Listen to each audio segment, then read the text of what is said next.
Bonjour à tous et bienvenue dans cette nouvelle vidéo. Aujourd'hui, on va s'occuper de remplacer le vieux poste radio de Junior par un système Dynavin moderne, tactile, avec GPS, Android Auto, Apple CarPlay et bien plus encore. Le temps de vous dire que cette vidéo est en partenariat avec Dynavin, mais que ce partenariat n'a été fait qu'après production et montage de cette vidéo. Aucune modification n'a été apportée ni même demandée. J'ai donc eu carte blanche. On en reparle un tout petit peu plus tard dans la vidéo où en plus je vous donnerai un petit coupon de réduction des familles et on commence tout de suite sans introduction.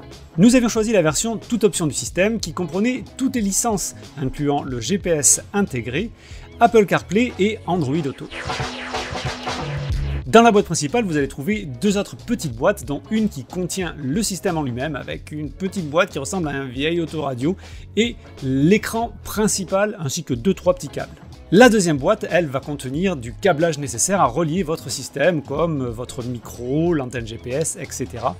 Ainsi que la grille d'air qui va remplacer celle d'origine. Alors là, attention, chaque modèle a une grille bien spécifique, en l'occurrence dans notre exemple, c'est une façade pour T6 et pas pour T6.1. Faites bien attention à ça. Tu trouveras à l'intérieur une antenne GPS, les câbles USB, un micro qui va pouvoir te servir soit pour les commandes vocales ou éventuellement utiliser ton téléphone en Bluetooth, un câble mini jack pour l'auxiliaire et deux faisceaux pour autoradio. Encore une fois, j'en ai utilisé qu'un seul, je pense qu'ils sont tous les deux là, pour s'adapter en fonction de la connectique que tu as à l'intérieur de ton véhicule. Alors, pas d'inquiétude, j'ai failli l'oublier, mais il y avait en effet aussi le petit accessoire bleu que tu vois dans mes mains afin de pouvoir déclipser la façade d'aération d'origine. J'avais la quasi-certitude que j'allais galérer avec cette partie-là. Ça, c'est toujours le genre de choses que tu vois sur YouTube. Le mec, il fait ça en 20 secondes et toi, tu galères pendant 2 heures. Au final, tu casses un truc, tu as envie de vendre le véhicule et ça va te coûter 3 millions de dollars alors que normalement, ça devait prendre 20 secondes. Bien, je me calme, en fait ça a été très facile, j'accélère un tout petit peu, mais en tout ça m'a pris 1 minute 10 chronomètre en main. Ouais, voilà, c'était vraiment pas la peine de baliser pour rien. Ah ben ensuite t'as fait déjà les 3/4 du démontage. Une clé Torx, tu dévisses 4 boulons, non c'est pas des boulons, c'est des vis, tu dévisses 4 vis, et l'affaire est dans le sac. L'étape suivante, c'est d'installer les câbles fournis. Bon, mais ça fait pas 20 minutes que j'y suis, c'est déjà un petit peu la merde. Tout ça parce que je dois installer normalement le micro pour le téléphone intégré et que théoriquement, il y a un emplacement qui est juste ici sur les T6, sauf que Junior n'avait pas l'option.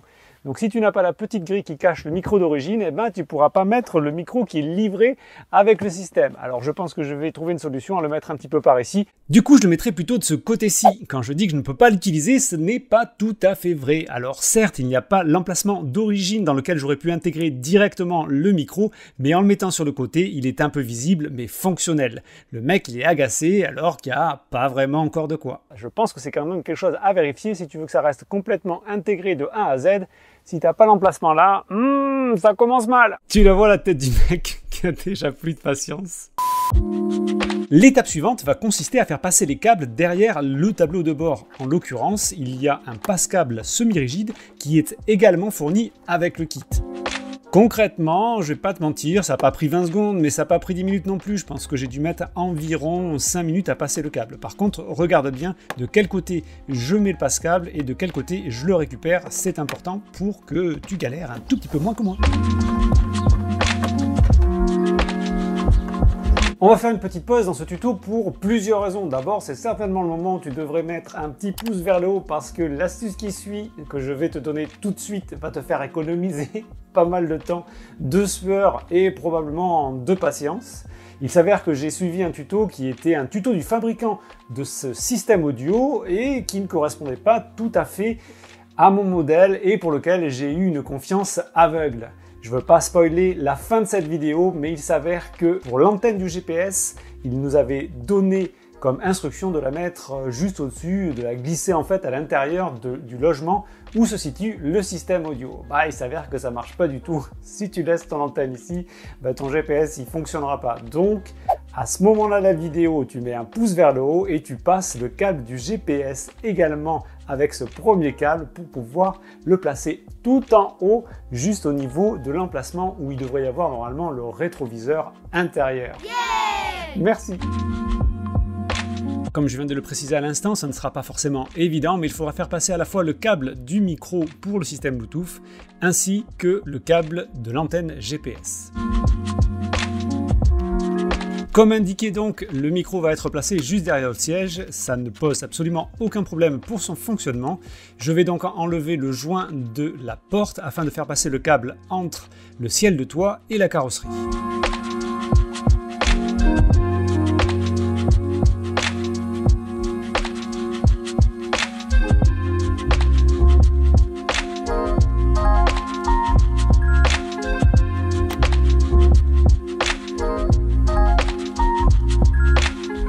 Deuxième petit problème, je n'ai pas de port USB d'origine ici. Certains modèles de T6 l'ont et évidemment Junior ne l'a pas. Donc je vais faire passer le câble de l'arrière du système audio vers l'intérieur du vide-poche.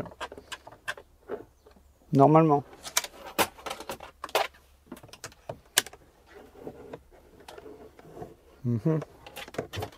Ou pas. Allez, j'essaie dans l'autre sens, ça fonctionne beaucoup mieux. Il y a deux câbles USB qui semblent différents, je les passe tous les deux à l'intérieur du vide-poche. En réalité, je n'ai pas vraiment le choix sur mon modèle de T6. Surtout, reste bien jusqu'à la fin de la vidéo où j'explique l'utilité de ces deux câbles. C'est très important pour ton choix dans cet achat.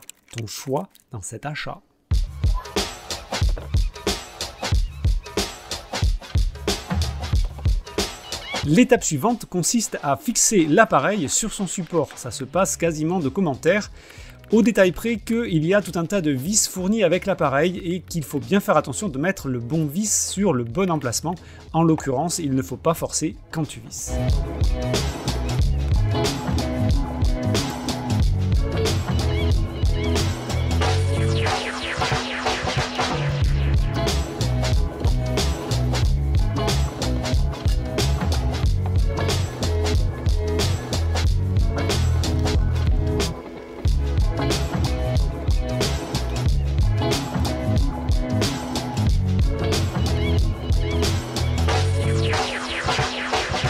Ensuite, il conviendra de démonter la partie interne de tes aérateurs d'origine pour pouvoir les replacer sur la nouvelle grille fournie par Dynavin ou Dynavin. C'est comme tu veux. Et là, ce que tu vois à l'image, c'est un homme qui galère et pour cause.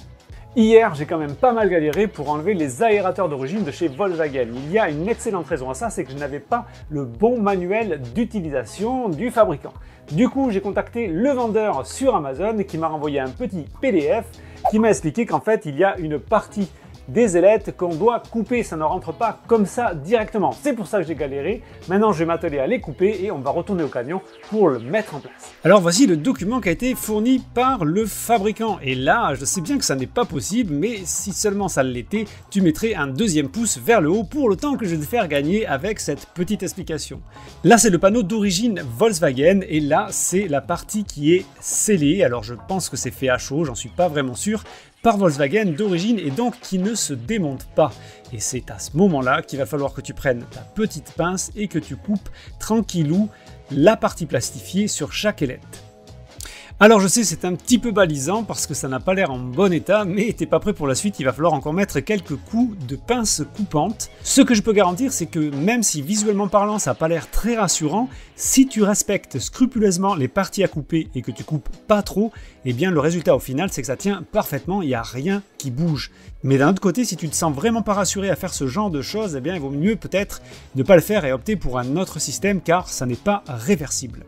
Dernière chose, si tu respectes la chronologie des étapes et que tu fais cette découpe sur le support d'origine, eh ben, tu feras pas comme moi, tu vas pas galérer pour les enlever et ce sera beaucoup plus facile. Ensuite, tu fais la découpe dans l'autre sens et à la fin, ça doit ressembler à ça. Encore une fois, c'est pas très rassurant, mais ça fonctionne très bien.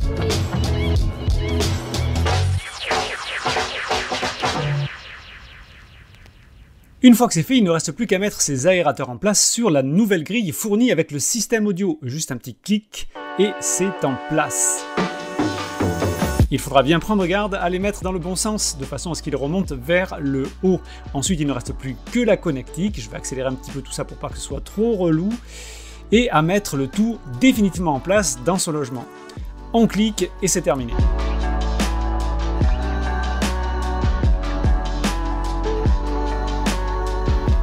Et voici en live le premier démarrage de l'appareil. C'est un petit peu long parce qu'il s'initialise, c'est normal.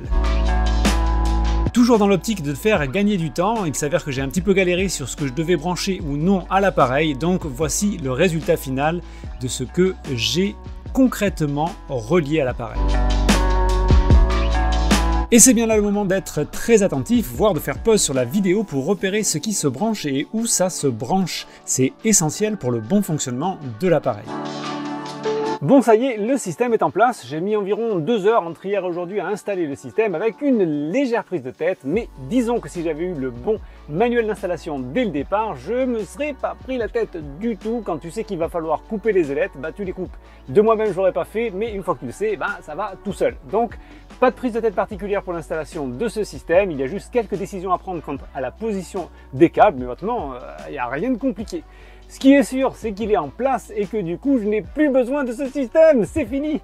Dorénavant, j'aurai mon téléphone avec soit Android Auto, soit Apple CarPlay, directement sur le système. On va se laisser quelques semaines de test, pour toi ça va prendre juste une petite seconde et je reviens vers toi pour te dire ce que je pense de ce système de chez Dynavin ou Dynavin, si tu as envie de le prononcer à la française.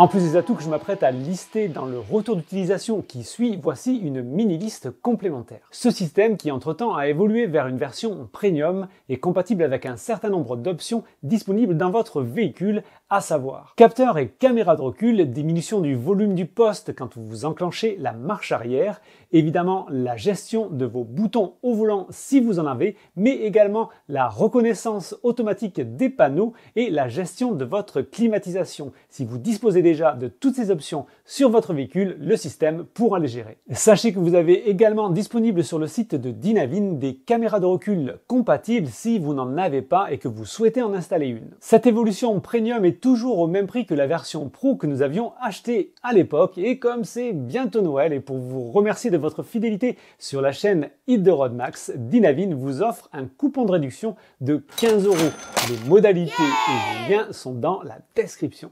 Ça y est, nous y sommes, ça fait plusieurs mois que j'ai installé ce système audio à l'intérieur du van et il est grand temps de faire son bilan. Pour être tout à fait honnête avec toi, j'avais déjà tourné cette conclusion au Portugal, mais j'ai eu un certain nombre de problèmes qui faisaient que cette conclusion, elle n'était pas positive. Entre-temps, j'ai contacté le fabricant qui m'a donné tout un tas de petites astuces à réaliser pour résoudre ces problèmes et aujourd'hui, ils sont résolus. Avant de démarrer le poste et de voir comment il fonctionne, je vais te donner tout un tas de petits conseils qui sont importants pour le bon fonctionnement. Par exemple, utiliser l'ancienne antenne du van en pensant qu'on allait pouvoir faire la réception GPS et la réception radio normalement, eh bien il faut oublier.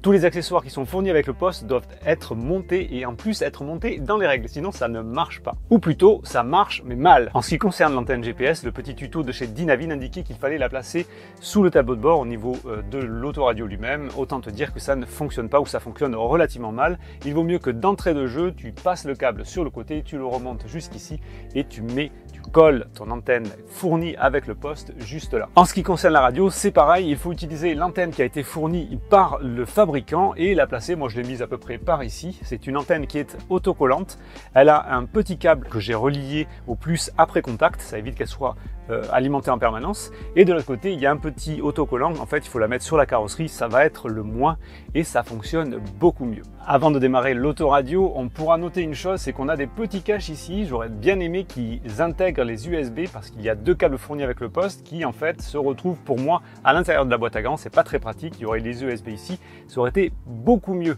D'autre part, le fait que j'ai eu pas mal de soucis à l'installation de ce poste a fait que j'ai dû monter et démonter la partie cache ici un bon nombre de fois, ce qui a eu comme résultat ou conséquence, j'ai fini par casser une petite ailette ici. Alors est-ce que c'est la faute de Dynavin ou la mienne? C'est essentiellement ma faute, mais si j'avais eu des instructions plus claires, je l'aurais probablement pas pété. Donc le conseil global, c'est faites bien attention comment vous branchez et comment vous installez le poste pour avoir à l'ouvrir et le fermer que très peu de fois. Allez, il est temps de démarrer l'autoradio. Il est relativement rapide, j'ai pas vraiment de soucis à ce niveau-là, on va juste baisser un petit peu le son. en attendant. Ça se présente de façon tout à fait moderne et tactile, donc on peut voir que c'est fluide, hein, on ne peut pas dire le contraire. Il y a tout un tas de choses qui sont reprises, comme la radio, si vous branchez par exemple une clé USB avec de la musique, le téléphone à navigation, puisque nous avons pris l'option GPS, ainsi que le Z-Link qui sert à relier tous les téléphones Android et iPhone, j'ai failli pas le dire, à votre système.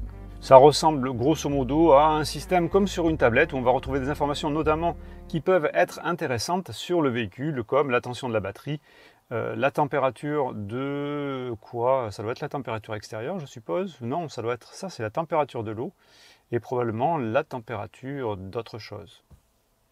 Si on revient en arrière, on va pouvoir trouver une des raisons pour lesquelles on a acheté ce poste, c'est qu'il y avait un système de navigation. Ce système de navigation me rappelle étrangement les anciens TomTom que j'avais, notamment quand j'avais ma vieille Clio 2 ou Clio 3 en l'occurrence. C'est pas ultra fluide et en toute théorie, tu n'en as pas besoin. Si tu as le CarPlay et l'Android Auto, il n'y a pas besoin de cette application-là. Tu mets un Waze sur ton téléphone et ça fonctionne parfaitement. Sauf que dès que tu sors de France et que tu vas te balader un petit peu en Europe, il y a certains endroits où les datas sont limitées et du coup on voulait avoir ce système-là qui permettait de pouvoir continuer à être dirigé via un système GPS sans utiliser les datas. On peut voir concrètement que c'est relativement fluide. Ça fonctionne exactement comme tous les systèmes de navigation. Concernant ce GPS, mis à part le fait que le graphisme est un petit peu daté, on ne peut pas dire autre chose, il faudra quand même faire la mise à jour des cartes, il faut aller en ligne, ça nécessite une petite connexion, mais c'est pas infaisable non plus. Il y aura des mises à jour à faire qui ne seront pas automatiques. Mis à part ça, il est parfaitement fonctionnel. Nous avons également le système radio qui est ici et qui va pouvoir recevoir soit la radio tout à fait classique, soit le DAB+. Alors le DAB+, on le sélectionne juste ici. J'aime autant te dire que, mis à part à la maison, aux alentours de Bordeaux, on n'a pas beaucoup trouvé de DAB+, quand on a bougé. Donc en réalité, on l'a pas partout. Donc on peut quand même se sauver avec la FM classique. La réception, elle est correcte. Voilà, t'as énergie. Putain, il y a encore Manu sur énergie. C'est dingue. Et on en vient à la raison principale pour laquelle nous avons acheté cette autoradio, c'est-à-dire l'Android Auto et l'Apple CarPlay. Tout fonctionne parfaitement, c'est fluide, il n'y a absolument aucun problème. On retrouve nos applications, on peut recevoir les appels téléphoniques ou bien utiliser Waze, utiliser le lecteur de podcast. C'est vraiment génial, c'est fluide, il n'y a aucun souci.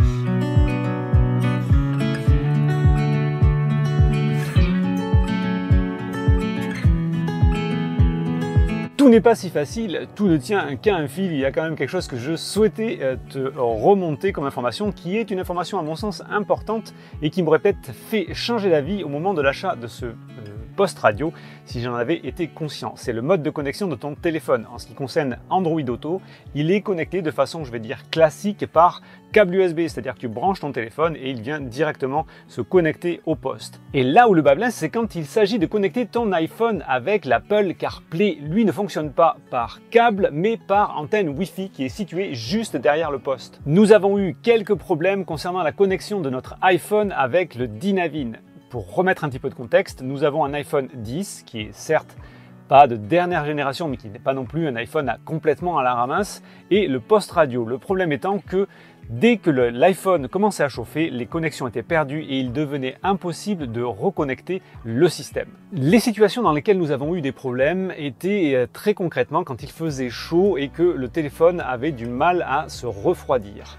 Entre-temps, nous avons relevé les soucis auprès de Dynavin qui ont été super réactifs au niveau du SAV, qui nous ont indiqué tout un tas de choses à faire pour pallier à tous les problèmes que nous avions rencontrés, notamment le fait de mettre les bonnes antennes, raccorder les bonnes antennes, mais également de mettre le système à jour avec le dernier OS et pour terminer, un reboot total du système. Tous les problèmes que nous avons rencontrés, notamment en Écosse ou plus récemment au Portugal, ont été résolus. Le fait est que à ce jour, tout fonctionne absolument normalement, le système est fluide, ne plante plus et nous ne perdons plus la connexion avec le téléphone. Ce petit ustensile pour démonter le poste est obligatoire, tu dois l'avoir tout le temps avec toi pour pouvoir accéder à l'arrière au cas où, bien qu'on n'en ait plus trop l'utilité à présent, il reste quand même par là, on ne sait jamais. Également, il y a le petit bouton reset quand le système figé au tout début avec l'OS 1 qui est accessible uniquement par une petite aiguille. Donc avoir une petite aiguille, c'est quand même relativement malin. Globalement, j'aime beaucoup ce système, je ne peux que te le recommander si tu as bien écouté toute cette vidéo avec les plus et les moins. Il ne me reste plus qu'à te souhaiter le meilleur pour la suite. See ya!